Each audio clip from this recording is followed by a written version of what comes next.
Geert, I was browsing LinkedIn and I saw a lot of vacancies from many companies that are looking for architects.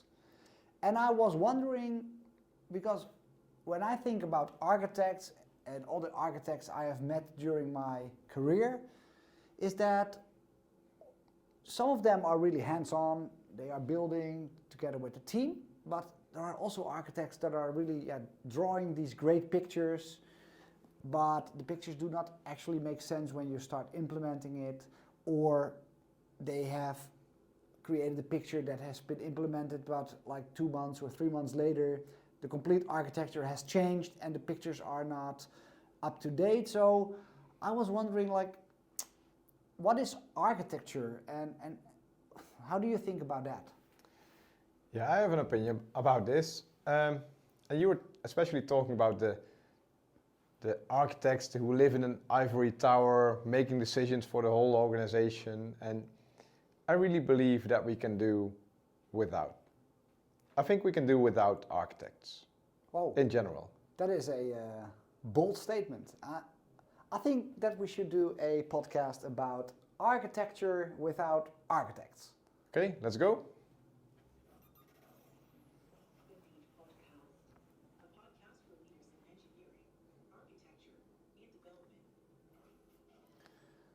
So a bold statement, architecture without architects. So enlighten me. Yeah, what I think is certain things that architects do are of course valuable. It's not that all these people have ever had a job in the role of architect did not make any sense. But if you want to build modern software and using modern software architecture principles, then you kind of don't need the actual person that is an architect. So let me briefly go back and what do we understand, or what do we mean with architecture? Yeah. And because architecture, we call them architects, but it comes from the term in construction, right? Where an architect had a big role in designing the whole solution. Yeah, because when you create a building or a car or something, a ship, then it makes sense to know what you are building, how you are going to build it, calculate everything. Or you can't change it halfway around anymore, right? So if you building your house and you still, we want to switch up, or we want to add a basement, you can't do that afterwards anymore, right? Or it would be very, very expensive. While in software, all these things are a bit more flexible, right? So most of the things are actually easier to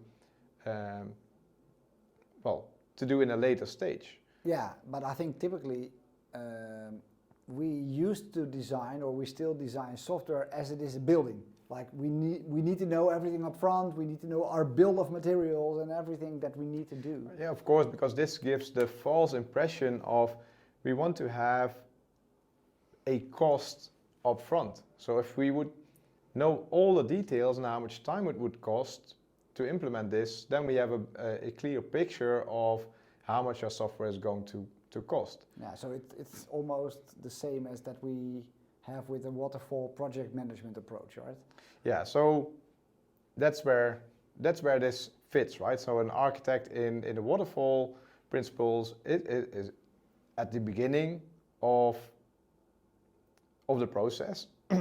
If you look at the white paper that's been written in the 70s, managing large complex software systems, they wrote down all these different phases of software development, right? From gathering your requirements to actually implementing them, testing them, deploying them, etc. But back in the 70s, it was already known that these are like the phases that you have to go through, but you don't have to go through them once and then you're done. It was already stated back then, like it's risky to do all these phases once. You need a lot of feedback from the different phases to continue forward. Okay. I read the same thing about the waterfall approach, that the person that actually came up with that waterfall approach also mentioned in the same paper that was also, of course, skipped by the majority of people, like, well, do this iteratively. Do this many, many times and do not do this once. So this really sounds basically the same thing. Like the approach is fine, but not only once. Yeah, so that's why currently everyone uses agile practices, right? So at least we say we do. That's a whole different episode, I think.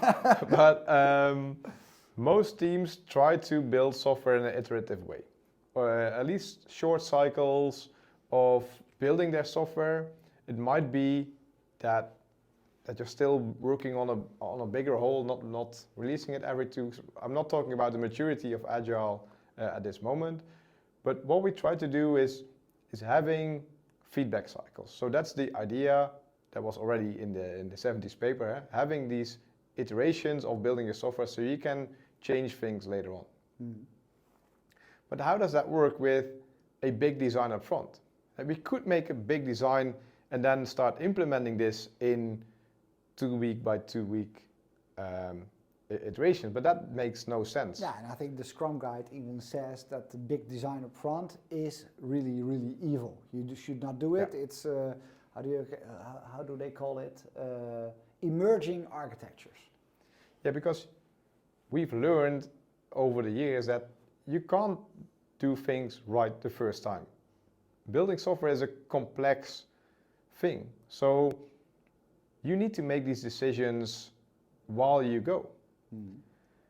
So if we look at architecture, and especially the traditional architecture, that is a lot is focused there on that big design up front.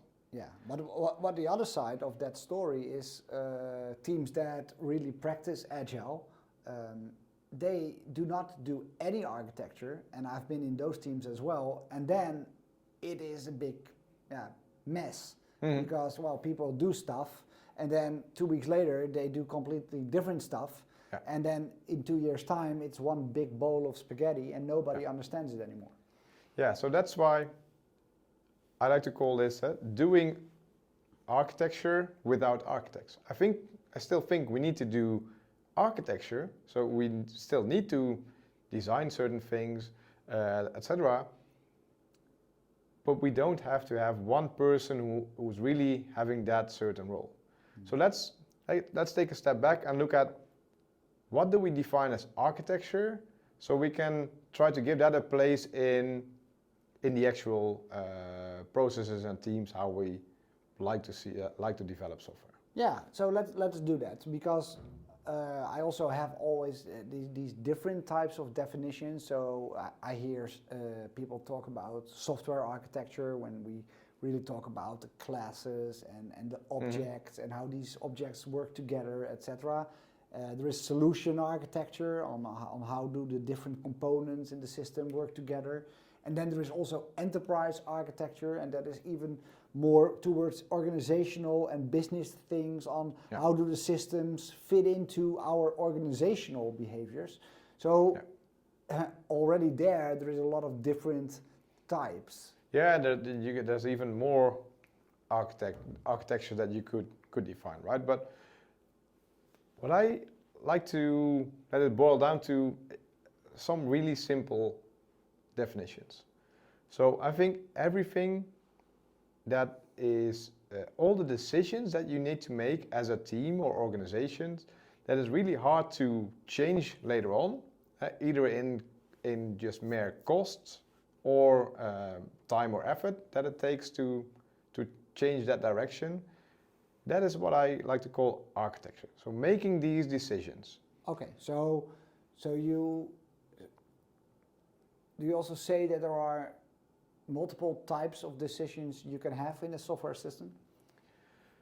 Of course, there's many decisions that, like, okay, this takes a lot of time to change, but only on a team level, or some might be on an organizational level. What I often do is sometimes you have to make a design decision, right? So let's say we need to go left or right, and the impact is not that great. It is still good to actually write down that decision, make a conscious choice, but not spend too much time on it, because changing it is not that important later on. Yeah, so for example, I don't know, I use a Terraform script or a Bicep script. Yeah, that is rather it really easy depends to on change. your organization and the process, etc. So I would say, if your team has not that much impact, just write it down and continue. But if it has really big impact in changing the stuff, or it has impact on other teams, then you might want to spend a bit more time on these kind of decisions, but only do those decisions when you actually need to make them, right? Don't, at the beginning of the project, start thinking about all the things that might happen and then make those decisions already. No, when you actually need to implement them, or the first time such a questions arise when you actually need it, then you start the process of, okay, how can we solve this? And because your plan might already have changed from the beginning, right? So other options might arise, and I think it's better if the whole team who is involved in that solution, or if it's two teams who have to interact, have a discussion on what should be the right direction, instead of having one person that is actually assigned to do this task. Mm-hmm. But going back, you said architecture is all decisions that are hard to change. Yeah. So, and also there with that implying that there are also decisions that are not so hard to change, and well, you should just make them and continue. And well, if you need to change it, then it's an easy fix. It's a number of hours, maybe a few days to change it. But it takes more time to think about it in a more thing. But then you still need to document them, right? So next to like all the decisions that are hard to change, I also think architecture is also having some common understanding in your team, right? So that everyone at least is trying to implement the same concept or idea. And that can vary, probably. It really depends on your team. Do you have a really senior team where you just stand near a whiteboard and draw a couple of boxes and lines in between them, and everyone knows what that does? Or do you have a team with external parties, or maybe multiple teams working together on the same problem, where you actually need to define what are these lines that I'm drawing here? Is that a synchronous HTTP call, or is that a message what's being sent? What is the contract of that message? Right, so it depends on your team and on the engineers in there, what kind of level of detail do they need for them to actually implement this in the right way.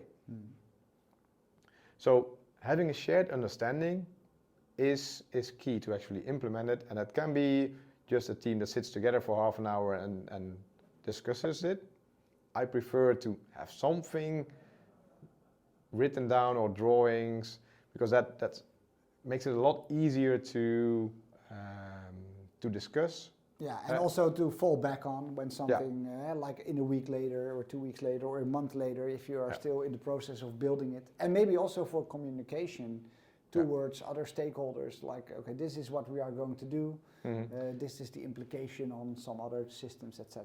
But what I like to do is having at least a team that's involved around when you draw the image, because often while drawing it, it tells a story, right? Starting from one box to the other, to adding all these components is often done through some form of storytelling of, okay, first this happens, and then this needs to happen, and then this needs to happen. And then somebody that asks the question like, but how can we jump from A to B? Don't we need something in the middle, because we cannot go there? And then, we need this component here in the middle. Yeah, and why do we do this through messaging and not through a synchronous call? And while drawing that, you often explain these kind of things, and when you just share that image that you created in the end and store it for documentation, people who weren't at that conversation, they they don't have the whole context of what happened during the creation of the image. Yeah. So yeah, that's something that that we need to do as a team, have everyone involved in these decisions, so also the people who are implementing it know the reasoning why we're doing certain things, instead of, oh, I just need to call this system because that line is there. No, I want to know why this happens. Yeah, but then in the end you still have a picture or a sketch or a whiteboard photo or whatever, which is basically the same as someone in the ivory tower creating this great deck of pictures. So, but then this picture is basically a living document, right? So it was written at the last moment before implementing it. So it has the actual implementation there, because afterwards you're going to implement it. And if someone runs into a problem like, oh yeah, we thought this would be a good idea, but in practice it's not possible, let's just redraw the image again, right? Start from the beginning again, instead of having everything in like one big design system. And what I like to do, that comes back to the decisions that we were talking about. We make certain decisions, oh, let's have this system talk to this system through this technology or that. When you are thinking about those decisions, try to make it so that you actually prove that those decisions will work. Yeah. Before, so like with a spike or a proof of concept. Yeah, before spending months on actual implementing it, do one or two just to see if it works in different scenarios, and then make that decision more conscious. And you also have the idea of writing that down. Yeah, that's all great, but then there are still a lot of organizations that use agile, but also ITIL, for example. And ITIL says, well, we need to have some kind of change management process also around our architecture. So many of these organizations have an organ that is called something like a change advisory board. Yeah. So all the decisions that are made, especially the decisions that are hard to change, need to go through the change advisory board. So what is the place of these organs? Yeah, it's a classical mistake, I would say, right? So the change advisory board, it sounds like a good idea to have certain things verified by like a centralized group of people who will help you not fall into certain problems. But first of all, if you prove that things are working, then you already have a very good idea of things that will work. And actually, if you read the book Accelerate, they did research to organizations that do have something like a change advisory board and organizations who don't. And well, the first metric is how fast were people or organizations able to produce software. And of course, well, change advisory boards, that would take a bit more time. Makes sense, because you put an extra step in between. But then they also did research on the quality of decisions that were made, and how often bugs happened, or well, things worked out differently than they were planned. And it was so that organizations with change advisory boards were not improving the quality over organizations that didn't have it. So in my opinion, there's really no real place for the change advisory board. No, so you started with, I think there was no architects needed, there is no change advisory board needed.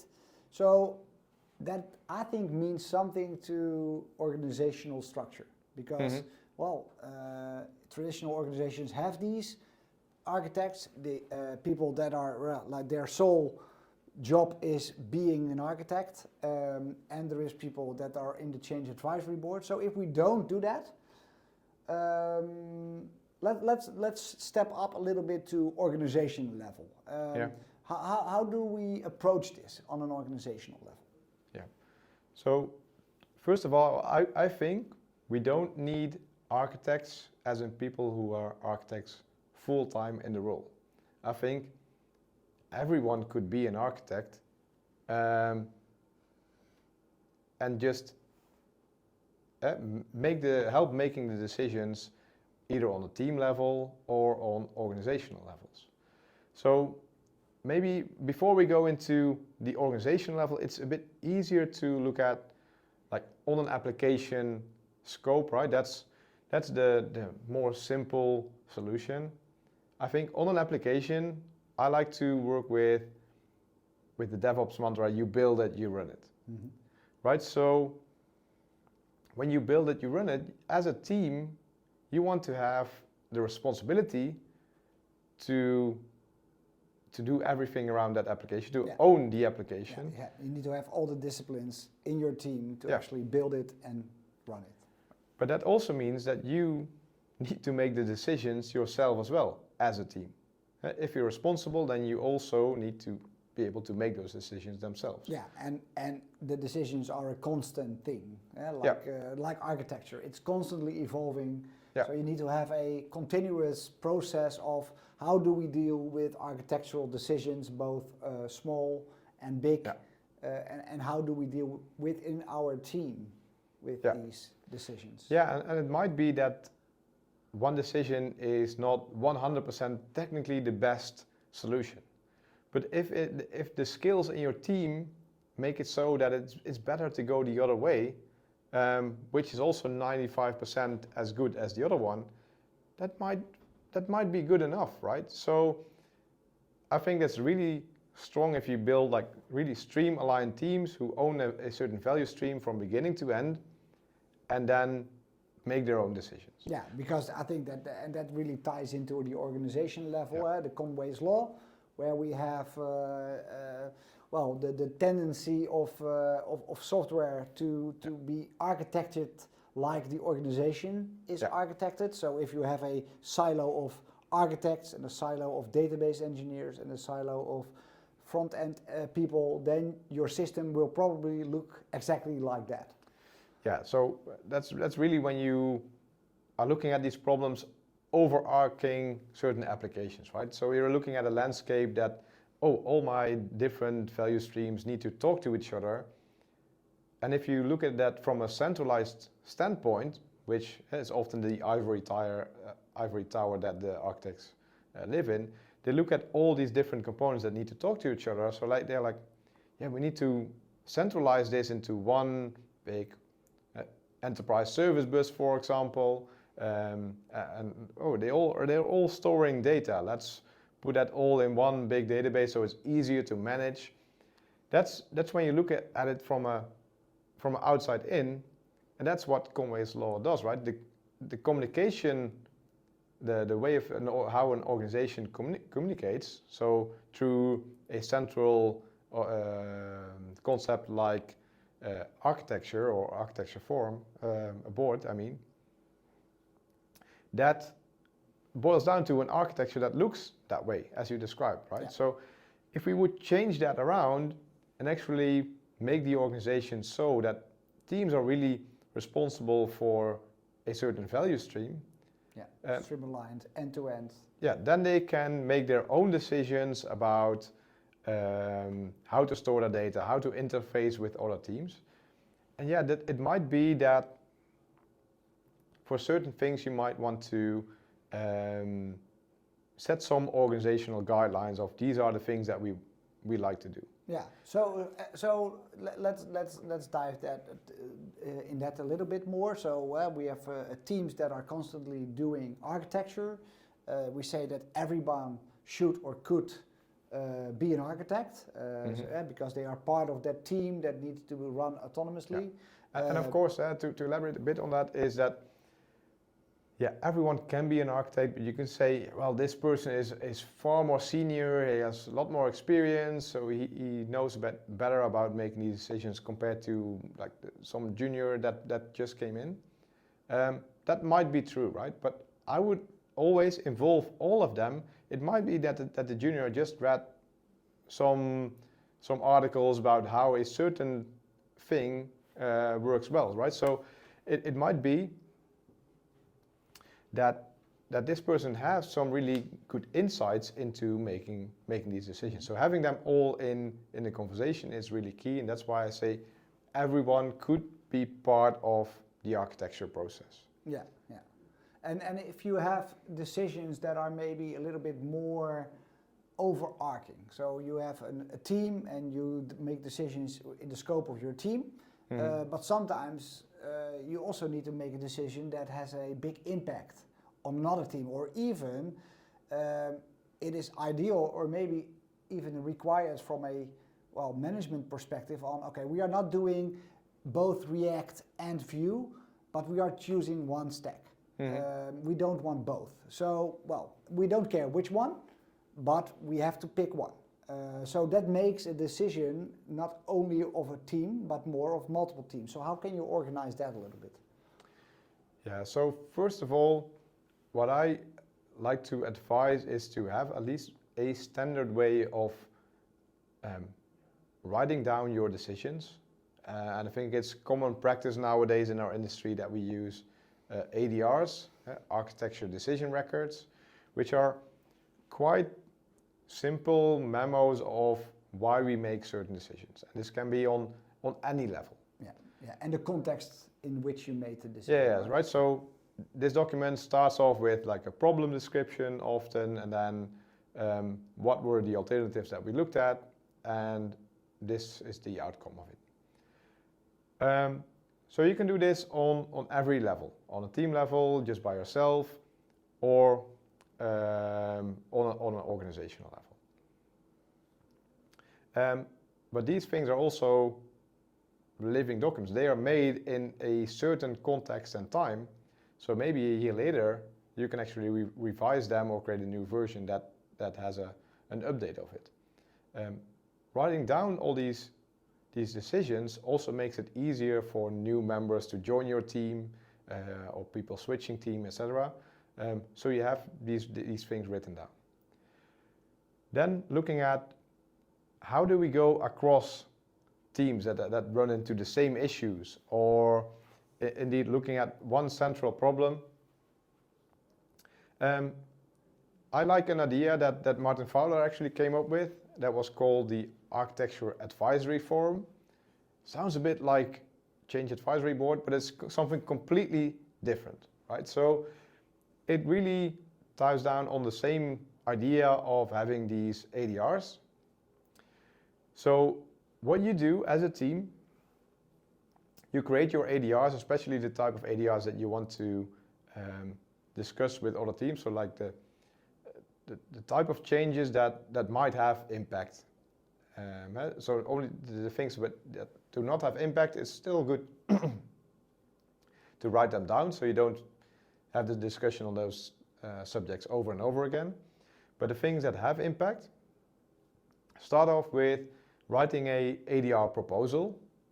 You as team own that ADR, so you write down the proposal, and then once every week, every 2 weeks, every month, depending on your organization, you create a group discussion going across teams, maybe everyone in the same department or whatever, and then you cover these ADR proposals. So others can give input, or they can have feedback on those ADRs, and you as the owner of the ADR take in that feedback, take in the input, and then in the end you continue with that ADR, you finalize it.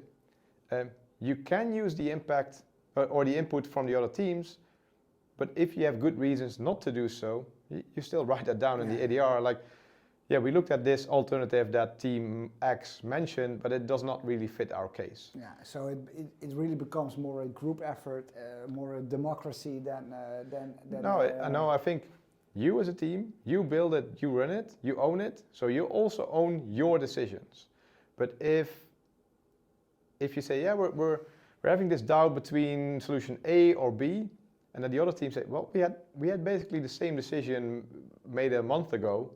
We went for option B because these and these reasons. They're like, oh yeah, okay, then it makes sense for us to also do that. Or, well, our application is a bit different, so we're choosing A anyways. But at least we know about option B that we might not have known before, right? So I like to have these ADRs just publicly available across all teams, so you actually see what other teams are doing, what they are thinking about.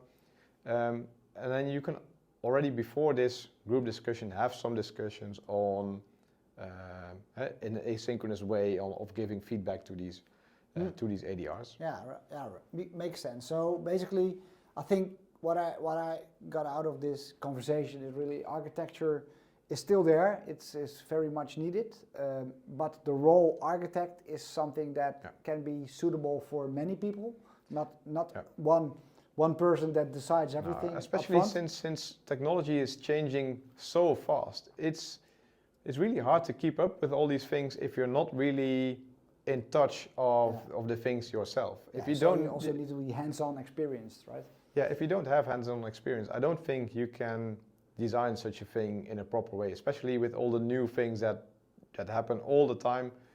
How do you know the impact of that? Or if you don't know, you might be missing out on all kinds of new things that are there that might make things easier. And I think that also solves, right? If you have more hands-on impact and you not only design the system, but you also play a part in implementing the system, that the gap between what is designed and what has been implemented will also decrease. It's more reality. And I think that, to conclude this, then actually your statement of architecture can be done without architects in such a way is actually true. But it's a big change for a lot of organizations, right? Because in our industry, it also has like a status of, I'm a developer, and then I get a promotion, I become a lead developer, then I get a promotion again, and then I become an architect or a manager. So that's often in a lot of organizations still the case, and then those architects they stop coding often, and that's where in the end it goes wrong. I think organizations should have a progression for their engineers into becoming more and more senior and getting those promotions without then having to lose that contact to the actual implementation. Yeah, without having to make a choice, either become a manager or you will be stuck in this role forever. Yeah. And I think that is a conversation that we should have with leadership, right? Yeah. This is something that it should be changed on a more fundamental organizational level. Yeah, and I think you see a lot of digital native organizations, they don't have the role of architects. They often have staff engineers or different level of engineers that play a role in the organization in building their software. So that's where I think we're going as an industry, but it's a long way to go. Well, maybe a good topic for next time. Thank you, Geert, for your insights on this one. Yeah, I think it's a good topic, and it plays having this conversation at a lot of companies that have this notion of we have these architects and they play a central role. I think we can do without. So so thank you. So I enjoyed it. So I hope good conversation again. Yeah, I hope that the people online also enjoyed it. So let us know if you did, or you have any feedback in other ways or on other topics. We would be happy to hear from you. So if not, we'll be there again in 2 weeks. In 2 weeks' time. Bye. Thanks for listening.